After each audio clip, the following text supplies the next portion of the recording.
Hello, bonjour. Bonjour. Hi, Tenzin. How are you? Comment allez-vous? I'm well, thank you. How are you? I have been very well indeed. I'm so happy to have you on the Tenzin show. Extremely delighted. I'm delighted to be here with you. It's just Yes, I'm just having my morning coffee here in Vancouver, British fantastic. Columbia. Yeah, and I know it's nighttime for you. Yes, it is indeed. It is. So it's Yeah, quite it's good to interesting because very good to chat with you. yes, I know, over a cup of coffee. What better than that? Fantastic. Now, I'm so enthralled to have you on the Tenzin show. First of all, I don't know if you know this. I've been listening to your songs on loop before the whole conversation that we decided to have right now on Instagram Live. My personal favorite is Entre Nous and Petit Soufflet, right? Stupid it the right way. I really like both of these songs, and I think you have a new record coming up as well. Yep. So that the French record that called Entre Nous is my latest. Yeah. So it just came out Yes. just a few weeks ago. Yeah. Yeah, so it's thank you very much. I'm really really proud of the record and really still um, excited about it. Still very Yes. fresh, so it's lovely. It's just True. lovely that people all over the world now are getting a chance to hear it. Yes, absolutely. Because I think even a non-French speaker would absolutely love it. I personally love jazz. I'm an ardent jazz listener.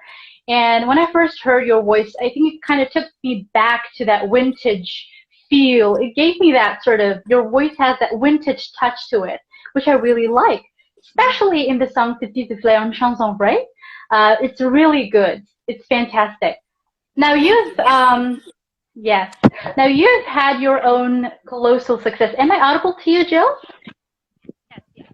I'm just trying to. I realize I'm just holding my phone, trying to find the best spot, but I think I might try to put it down. So just a sec. Okay, sure. Okay. I'm trying to find where there's no shadow here. There we go. Okay. Perfect. Okay. Yes. So you've had your own colossal success, right? As a singer, songwriter, as an author. You're someone who does not, he's not happy doing one thing. You love going out of your own comfort zone and trying something new every single time. And that's what I really find interesting about your personality. Now you've been listed as Canadian best solo artist, right? You've had your own achievements, your own accolades. A list of awards can go on and on. How do you feel about all these accomplishments looking back? Um, you know, it's wonderful. I mean, it's so great to get the recognition of industry and my peers in the industry. But honestly, I'll take my latest album as an example. My greatest definition of success is feeling like I've accomplished a piece of work that I feel super proud of. I mean, and I don't mean this to be any kind of false modesty or anything. It's really nice to be um, nominated for awards and to be able to attend award ceremonies and be invited to the party. That's like, we all want to be invited to the party, and that's wonderful. But truly, I feel like my artistic accomplishments mean so much more to me, and they're what stand the test of time. Nobody even cares about who won what award, but True. when I look back on my career, I don't look at the awards, at any awards I've received. I look at the work that I've created, and I can look back on that and feel really proud. So I mean, that's the most important Interesting. sense of accomplishment that I have. Yeah. Yes. So what makes you happy whenever your record is out there worldwide? What is that you anticipate? um I mean, it's lovely to get feedback, but again, I feel like in order to feel really good about the work that I'm putting out, I have to feel like when I release it into the world that I've done my part. So anything beyond that, I don't have any expectations. I Okay. have, I have hopes. I hope that it connects to people. I hope that people connect to it. And I love to hear stories of people, cooking in their kitchen to my music, um, or having my music be a part of people's celebrations in their lives. Like I love hearing those stories. I mean, if I'm really lucky, I get to hear those stories or get some insight into where my music ends up. But yeah, I've Yeah. kind of done my part. So I don't know, but it's always, I love to get feedback. It's really nice to hear Right. that. And I'm very curious to know, when did you first discover that this is something that I want to do? That's specifically jazz. How did you find yourself being interested in jazz? Well, I mean, I think I first picked up the guitar as a teenager and started writing songs when I was about 15, 15, 16 years old. And so I feel like I first identified with kind of as a singer-songwriter. And I loved folk music and rock music and a bunch of different genres of music. I would say that I first discovered jazz in my early 20s. I was a little later coming to jazz. I was at university studying philosophy, and I got my first record Okay. player. I got my first record player, and there was a little record shop in the town that I went to school in called Kingston, Ontario, and the record shop was called Zap Records, and they would have these bins of old jazz records. And I honestly, I kind of fell in love with the covers, and Okay. I would like pick up old jazz records just because I loved the look of the covers, and I would take them home and discover a lot of music that way. But I think True. what I love most about jazz is just how it makes me feel. Kind of makes me feel romantic, and I don't know. It always puts me in puts me in a different world and I really like that experience. Right, because I know we all have that one college band that we are a part of, remember, as teenagers? So have you ever been a part of such college bands where we're like all blasé and all boisterous all around?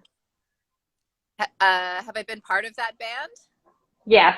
I've been in a part of a few different bands. Uh, Okay.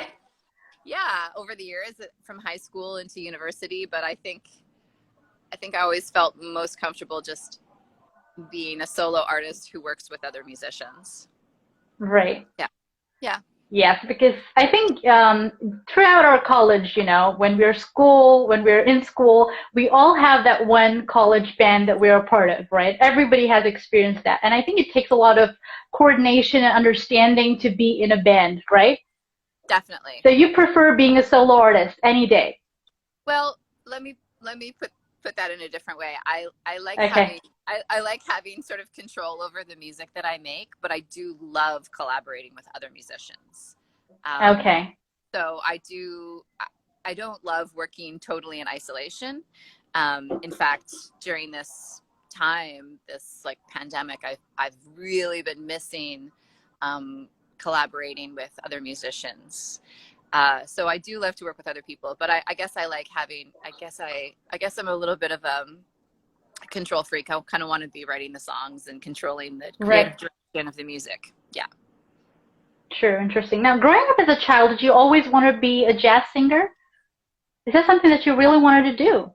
I think I knew that music was going to be really important in my life, but Mm-hmm. there's a jazz singer that was a big influence on me when I was a teenager, Holly Cole. Uh, Okay. yeah, Canadian jazz singer. She had a record called "Don't Smoke in Bed." It was a one of my Okay. favorite. Yeah, so I don't know. She was a big influence on me early on. I loved her voice, and so I don't know that I always wanted to be a jazz singer necessarily, but also I don't think of myself as strictly a jazz singer. I think of myself as just a singer that definitely is really influenced by jazz music, but Mm-hmm. also by folk and by different genres of music. Right. So now, as a songwriter, when you sit down and you have a piece of paper in front of you on the table, what is your mental state? What process do you go through to write down your emotions and your feelings into words and actually make a song out of it? Um, Yeah, that's a really good question, and it's hard to describe the answer, Yes. because it is a little bit mysterious. I think when I'm really in that zone, in that mood, when I'm writing, um, I feel very open and maybe a little vulnerable, and Okay. but I think as I've gained more experience as a songwriter, I feel way more open to experimentation. So I feel, um, yeah, I feel very open, I guess, to just trying anything and not being afraid. I'm less afraid of I'm not editing myself so much as I did when I was a lot younger. So yeah, I feel very I don't know, open and connected to myself, I suppose, kind of like a real look inward I don't know, kind of an expression. I don't know. It's a very hard I know. experience to describe. I know. Yeah, but uh, it's a extremely rewarding experience, I suppose, to carve out the time to try to write and express myself. Right. Because I think as singers, I myself, I sing, but of course not as good as a professional singer. I do sing jazz, and this is something that I personally noticed about singers and musicians and artists and everybody in that niche, that we overanalyze. Okay, was I good enough? Whenever I write down on a piece of paper, if I want to write a song, after writing it, I overanalyze it. So have you ever done that? Are you too hard on yourself? I think I'm not too hard on myself, actually. Um, Okay. yeah, like I think the other key with like I've never really, I think of myself as first and foremost a songwriter, Hmm. and secondarily I'm a singer because I sing the songs that I write. Um, Right. so I'm not too, I guess I'm not too, I don't know. I suppose maybe I'm not too critical of myself, because I think that critic can be a dangerous. That Yes. critic can definitely impede the creative process, and so I have True. learned. I feel like I've learned through experience to just like quiet that voice and just create. And if it feels like I've captured something, then I just go with it. I don't know. I mean, maybe I don't know. I'm not too self-critical. I I don't know. Maybe I should be more so, but I kind of just like to let it flow, and then some stuff sticks, and some stuff I just let go because I think it's not that, yeah, it's not really hitting or not really resonating. But I'm not worried. I don't worry too much about what's good and what's not good, because I think you can get tripped up on being too critical. Right. I think these are two extremes that you need to have a balance of, right? Yeah, yeah, that's right. That's right. Yes. So what would you advise? Now you've been in this industry for quite some time now. What would you advise? What would be your master advice for budding musicians, songwriters, artists in this industry trying to make a mark for themselves? Um, I think it's really wonderful to share the work that you create. I feel like a lot of us can work in isolation and get and yeah, and maybe listen to that feedback loop of our own thoughts too much. I really feel like whether you're writing or whether you're like writing words or creating music or a dance piece or an art piece, any kind of art that is being creative, I think is worthy of being shared with others, with people maybe you trust. So I feel like I'm a big believer in sharing the work you make, and um, because that I feel like that breathes life into art too, is being shared and having people connect with it. So I guess my best advice is just whatever you're creating, share it with the world or your world or whatever, share it with people that you care about or people that have expressed an interest. Yeah, I think that we all need to share more art with one another. Yes.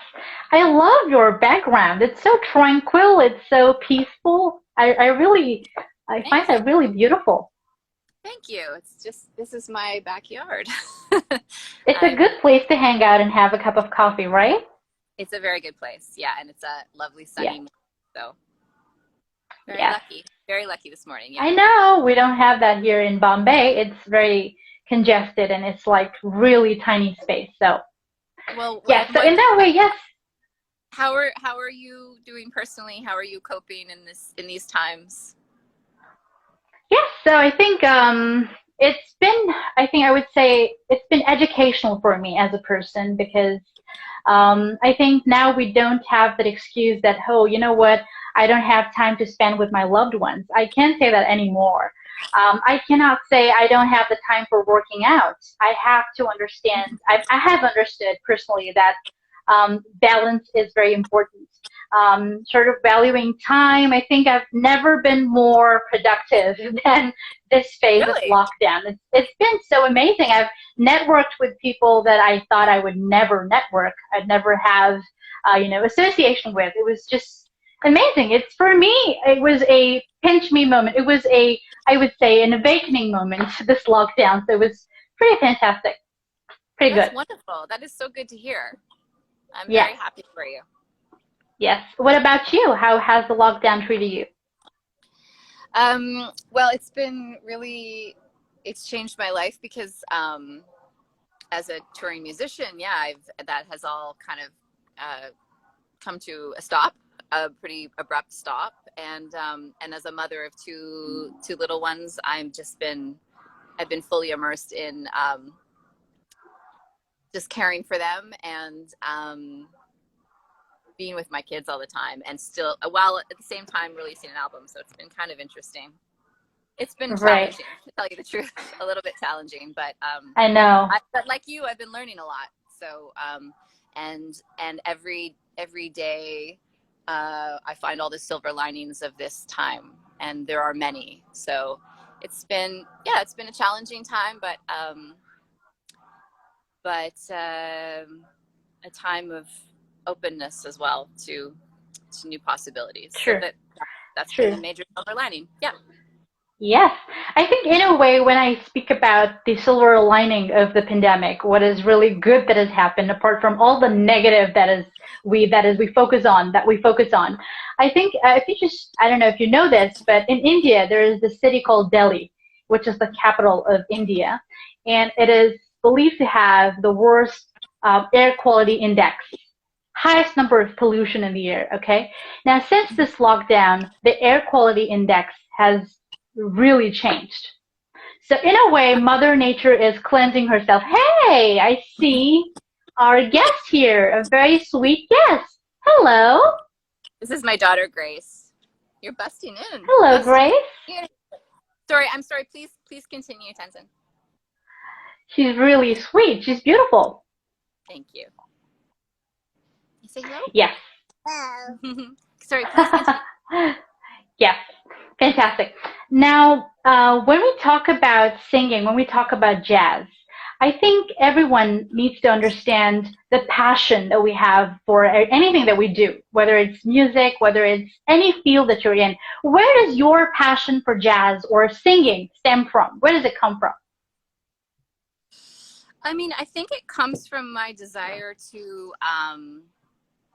connect with other people and connect through my heart and through my sense of love and romance. And I think that I really enjoy escaping into music, Mm-hmm. um, and then I love if my music can help other people escape into something beautiful in their day, then I think that's part of my motivation for sure, is just to have a Yes. shared experience. And yeah, that's I think that's yeah, to answer your question. And what is your inspiration behind the children's book that you've written? How did it Thank you all for get started? asking. I wrote I have two children's books, and both of them started as songs. Both of them began as songs. And I was years ago. I was invited to by a nonprofit society called Read to Me. I was invited to write a lullaby and record the lullaby, and it was part of an initiative to encourage parents to sing to their babies and to encourage early literacy. And there's a publisher called Nimbus out of Nova Scotia that heard my lullaby and thought, they got in touch with me and they said, we think your lullaby would make a really good board book. And Okay. I was like, what's a board book? I didn't have, it was long before I had kids of my own. And so, it was just it's a book for infants. And so they published my first book called Baby's Lullaby. And then, I started this relationship with this book publisher. And then a few years later, when I wrote a children's song called Music is for Everyone, I contacted them again. I said, I have this other kind of this song that I wrote encouraging all people to make music. And I submitted kind of a rough draft, and they said, yeah, this would make a great book. And then they paired me up with an amazing illustrator named Sydney Smith, who did all of the illustrations for the book and did a really wonderful job. So yeah, I'm kind of I think of myself as the accidental children's author. I never really Okay. to be a children's author. I just I've been fortunate enough to have had opportunities to have my work published in book form, which has been really cool. A very cool experience. Yes. I mean, when I just think of it, I don't think your family needs a music player per se because you are there. I mean, your daughter is so lucky. You can just sing a song live for her, right? That's amazing. Just pick up your guitar and sing. It's amazing. I do sing a lot for my kids. Definitely. Yeah, I sing through, I sing a lot during the day, just even make up silly little songs just to help get them going. So yeah, they hear me singing a lot. Yeah. Right. Now, you've also been attached to a lot of charity work, right? You believe in doing a lot of social service. I can see that you were in connect with the Save the Children. You were an ambassador, right? How was your experience with that? Really positive. They're an amazing organization, and they do incredible work. I've been really inspired by, particularly by organizations that support women and mothers internationally. When I had my own babies, I realized how I lived a pretty healthy life, so I haven't had that much interaction with the healthcare system until I had my own children, and then I worked with these healthcare professionals that did such an incredible job of helping me birth my children and give me all the care that was so essential for me in becoming a mother and caring for my infants. And there are so many parts of this world where that care is not accessible to women, and it's so critical. And so I've been very inspired by supporting aid organizations that help mothers I really and appreciate that because oh I well, think the world needs to heal, and I think women really need to support women, right? You've worked for the absolutely. Girls Action Foundation as well, right? Yes, yep, yeah, So, and like that's you're speaking to my. I really agree with you. I think that women and girls need to be supported in order for the whole world to be supported. Because when women and girls are supported, the world changes. And there's been a real for far too long. There's been a lack of focus on the how essential women and girls are, and their health and their true, education. So I'm true, because, you're definitely yeah, speaking to my heart when that with how essential it is that women support one another. Absolutely. Yes, because I think this philosophy can bring about substantial change in our community as, women. Because I see a lot of women, they're very catty about one another. They don't stand up for one another. I think we all go through the same thing, being the same gender, right? So we need to really help and be the support for each other. I really appreciate and I think support what you just mentioned. It's very important for us to understand the importance of support when we talk about women empowerment. Now, Absolutely. what are your principles of success? Because we've had guests on the Tenzin show from really diverse fields who have their own definition and understanding of success. What does success mean to you, and what are its principles according to you? Mm-hmm. Um, I recently had the I realized that I feel like I have my ultimate version of success, which is that I have the privilege of working with wonderful people. I um, I feel like a person's success is reflected by the folks that around them that you get to work with. And so over the course of my career, I've worked with a number of different musicians, producers, photographers, agents, like all different aspects of the industry. And over the course of about 18 years that I've been a professional, I can now look around me at the folks that I work with and feel so proud that I get to work with such talented, creative, vital, incredible people. And so like I feel like recently I had this moment where I was like, that's my version of success, is that I get to work with amazing people all the time. And so I feel extremely privileged and successful in that respect, that I've reached a point in my career where I feel like I get to work with the best people available. And there's a huge sense of accomplishment. That's your Thanks for, definition of success and I understanding? think so. Yeah, I mean, that's one, that's, and then earlier I alluded to the fact that also just, as an artist, the success that I feel as an artist comes at the completion of my work, not what happens after that. It's anything that happens after that that's positive is wonderful. Like if I put out a record and it gets a really nice response, that's another level of success. That don't get me wrong, I True. enjoy.